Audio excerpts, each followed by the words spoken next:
They finally drew it up. Brees and the Saints have finally reached an agreement, according to our Ed Werder. The two parties agreed to a 5-year extension containing an automatic void to 2 years, meaning Brees is contractually committed to the Saints for this season and next only. He has been huge for the Saints since joining the franchise. Before Brees, New Orleans had only one playoff win in 5 10-win seasons in their entire history. But with Brees, the Saints have 6 playoff wins and a Super Bowl title in 5 10-win seasons. Oh, Max. Well, come to me. Oh, really? No. Oh. Come to me. Well, I want, okay. No. Okay. Hell with that. You're going to set yourself up. You realize that, Hell right? with that. So on that note, with your hell chin, with you know that, right? Stephen You know A., did he deserve more? Absolutely. I'm not satisfied. I mean, listen, let me say this. Team Let me up say with this. Max and Let me say this. Congratulations to Drew Brees. I'm happy he's happy. He knows his money better than I know his money. Yep. Nothing but love for him, okay? But I'm going to say this. New Orleans Saints, y'all are one lucky organization, not just because of the greatness of Drew Brees, but because of the class of Drew Brees. He's underpaid. He's underpaid. What was the guaranteed dollar? What, 42, $44 million? 44. $44 million? Max Kellerman. Oh, Let me here we go go. down the list, because you know, I have my producer extraordinaire, Life my isn't research fair, extraordinaire. Stephen A. No, I got to look at this. Sabino? Hold on, that's right. Sabino's David two-timing Sabino. me? Wait a minute. David Sabino, are you two-timing me? You know what? You can Who's have from him. the You can Boogie have him. Down, He's like great. Fat He's Joe great, will be but with us. you need him more than me. Here's the deal, man. Let's just look at this here. Joe Flacco, $62 million guaranteed. Matt Ryan, $59 million guaranteed. Matthew Stafford, $41.5 million guaranteed. Got a nice arm. Tony Romo, $55 million guaranteed. Well, Aaron Rodgers, I mean, there's nothing to debate there, okay? Russell Wilson, nothing to debate there. Andrew Luck, $87 million guaranteed. $87 million, okay? All right, okay. Let's look at this here. Alex Smith, $45 million guaranteed. Where's this damn Ryan Tannehill? $45 million guaranteed for Ryan Tannehill.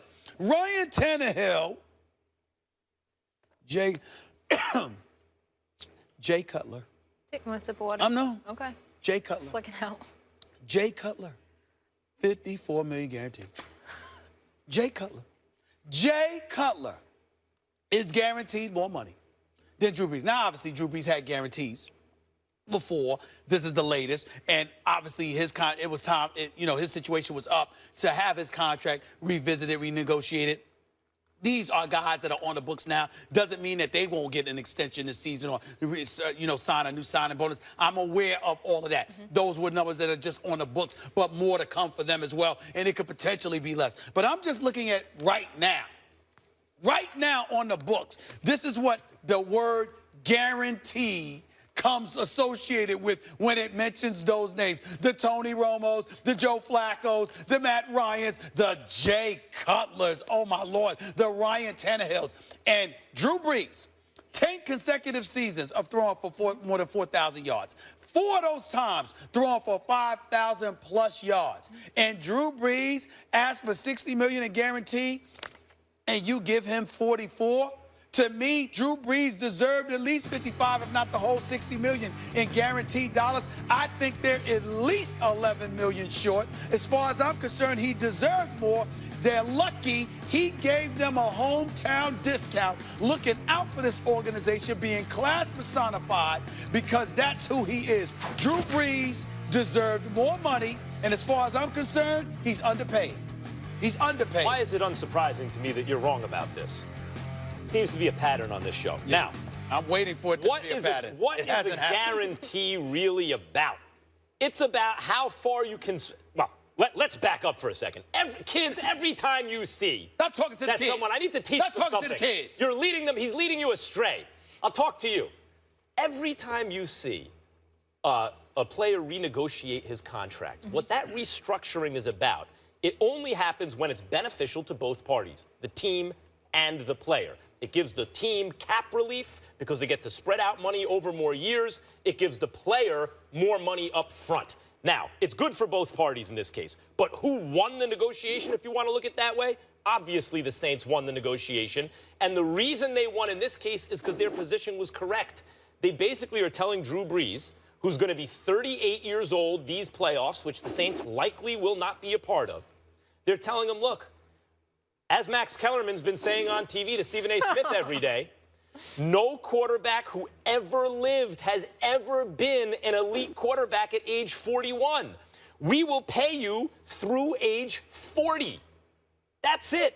That's what this was really about. And they were right about that. What all those quarterbacks you named had in common, except for Tony Romo, is none of them will be 38 years old anytime soon. And Romo didn't just redo his deal. Believe me, if Romo was up for a contract renegotiation right now, well, that's why I get more money. That's why I acknowledge that that's something that you might have signed a couple of years ago. I was just reading the numbers that was on the books because I'm fully aware that Tony Romo wouldn't get that number now. But you have those other guys are in their 20s. You have to understand. I'm one who believes Tony Romo never deserved it in the first place. All right. I'm one who never believed that Matt Ryan deserved it in the first place. I'm one who never believed Jay Cutler. I think he should be banned from Chicago. I mean, this dude is just stealing money. He should be arrested for theft every time I think about him being a quarterback. Now, for the that's Chicago not fair. Bears. Cutler is a fine quarterback unless it's the NFC Championship game, then he quits. But otherwise, he's an excellent quarterback. You realize how you sound? I mean, oh, my Lord. I'm trying to, you sound like, you know, what is it, Rhea Shriver? What's the guy's name that does? That's right, that does the, you know, the 24/7, all of this. You sounded like him. No, I think that's unfair to Jay Cutler. Really? Yes. Jay Cutler? He always gives it all unless it's the NFC Championship game. Let's get back to being serious for a second. To give Drew Brees, like, you're acting like all these quarterbacks got paid. Drew Brees never got paid. He's been paid. He was paid when he was a younger man. And I'm saying he still deserves to be paid. And he's getting paid for 2 more years. How, you think he's going to be good forever? I think that he deserved the $60 million that he was seeking. That's my point. I've never debated the years with you because that's a different... But that's what the guaranteed money's based on is the years. You're talking about what makes sense. There's no disputing that in terms of the years. Of course there's no disputing what makes sense when I'm talking. Well, listen, I tried to tell you that yesterday. You're just deaf when you want to be deaf. Huh? But what I'm trying to say to you is this. I'm talking about the $60 million. I was arguing the point that Drew Brees is worth $60 million in guaranteed dollars right now. You were making the argument that he wasn't because he's going to be over the age of 40. Right. We understand how complicated things can get because of the cap and things of that nature. Right. Nobody's ignorant up here. We're simply saying that $60 million. So you think he deserves 38? I think Drew Brees, what I'm saying to you is this. If you want to sit up there and say he can't get the money because of the salary cap, I understand that. You were saying he doesn't deserve it because he's old and he's not going to produce past the age of 40. That's the same thing. No, it's not. Because I'm saying to you right now in his sleep, Drew Brees is worth that $60 million. That's all I'm saying. But but you can't not divide by the number of years. Look, the whole thing about these bonuses and how they're structured started with Jerry Jones, who helped push the salary cap through. As soon as the salary cap got through, he signs Deion Sanders. Everyone said, how can you do that? You can't afford it under the cap. He said, no, look, I'm prorating the bonus over this many years. So the length of the contract makes a difference. Max Capologist Kellerman, we understand that. I am simply saying to you, I was making the argument that in a culture that we're living in, with the money that these quarterbacks are getting, don't you sit up here and say to me, that man with his production, with that talent, ain't worth $60 million. Tell me, Stephen, he's worth it, but you can't do it because they're strapped. Don't tell me his talent let me phrase it isn't worth Stephen, $60 million. He's worth it, especially under perfect ideal throwing conditions where he plays and he can throw 7 touchdowns in a game. I've seen him do it against my Giants. He's amazing, all that. And he can do it for 2 more years, and therefore you can't give him $60 million because that's like paying him for 3 more years. But you were saying, Max, that he wouldn't produce after 2 more years because he'd fall off a cliff. Yes. I was making the argument, no, just like I said, Brady, no. So, wait, let me get this straight. They're both going to produce in 3 years. And then the next guy's all, so it's like the 4-minute mile. No one's done it until everyone does. 3 years from now, both of them will be big time. Both of them. Both of them. Oh, you angry I got some bad news for you coming up later in the show. Both of them. Oh, Lord. Up next. You're watching First Take, presented by Bass Pro Shops. Football is back, and we have a rematch of Super Bowl 50 from Mile High. Denver is the defending champ, but Carolina favored by 3 on the road tonight. We also get our first look at Trevor Siemian as the Broncos' new starting quarterback. We asked you guys earlier in the show, who wins the opener tonight? The results are in. 71% are saying the Panthers. Mark Schler is still here with us. Mark, the people are rolling with Carolina. Are you giving Denver a shot tonight? Absolutely. Gary Kubiak, coaching for the Denver Broncos, is 5-1 as an underdog. And this is a team that plays with a legitimate chip on their shoulder.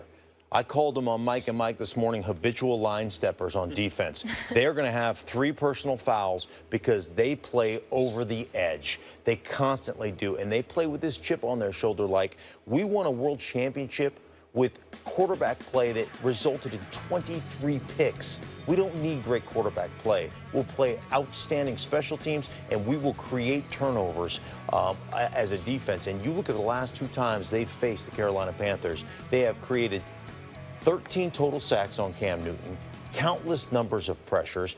He's thrown 2 touchdowns versus 3 interceptions. He's had the fumbles in the Super Bowl. They have dominated, absolutely dominated those games defensively. And I don't see anything in my mind that changes that right now for this defense. What about the fact that they don't have Malik Jackson? They don't have that pressure in the middle that they had maybe to the extent where they could collapse the pocket and help the rest of that defense perform on the level they've been performing? Well, I will tell you this. Going back and looking at that Super Bowl, if they don't keep extra offensive players, be it tight ends or running backs, in to protect the edge, Michael Remmers got absolutely ramshackled against Von Miller.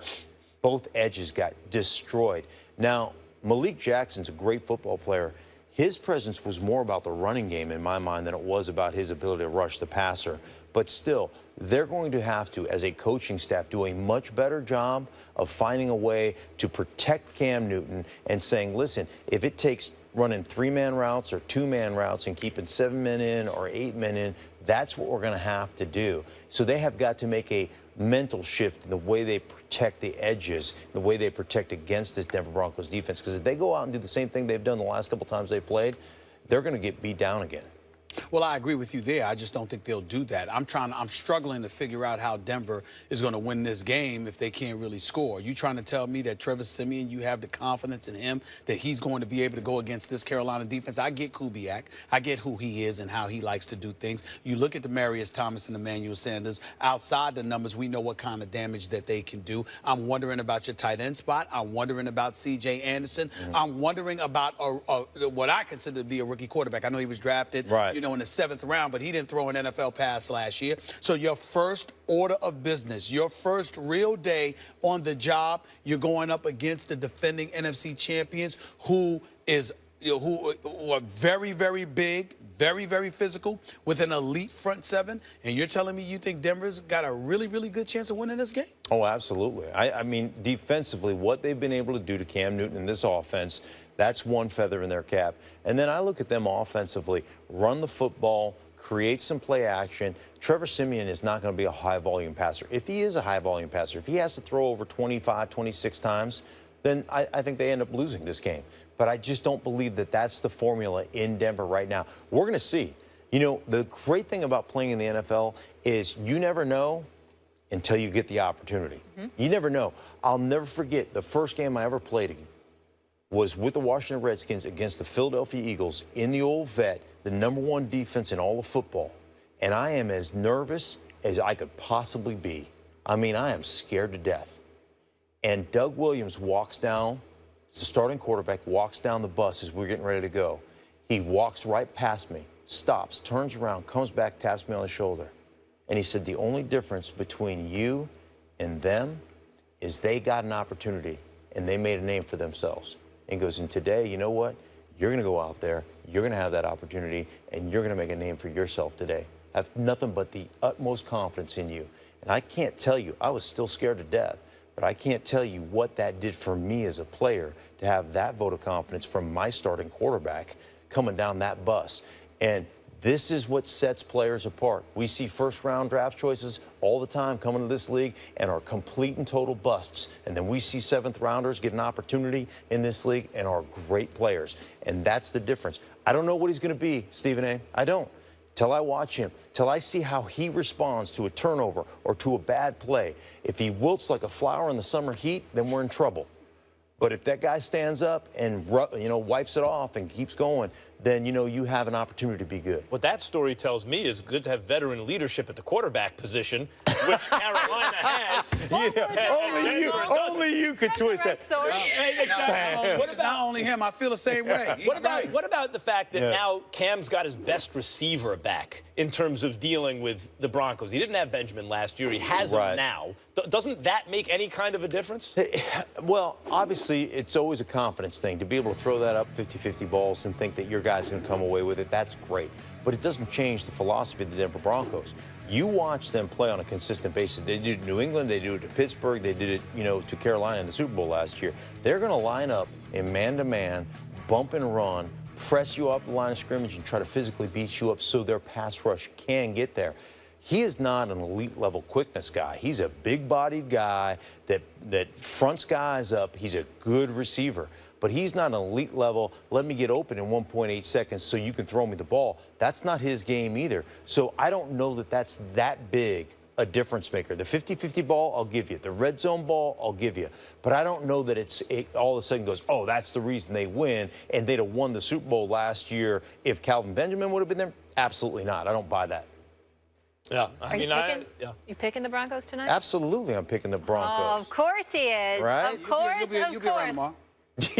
Yeah, I'll be around tomorrow. We'll and find you you know what? I'll come in my Simeon jersey. If you will. I don't have a Simeon. I was getting ready to say I might hold you to that, but I didn't know they were selling those yet. Unless Greenberg got you one. He made one at home. Right, exactly. Mark, thank you so much for being with us. Hopefully we will see you tomorrow. Coming up.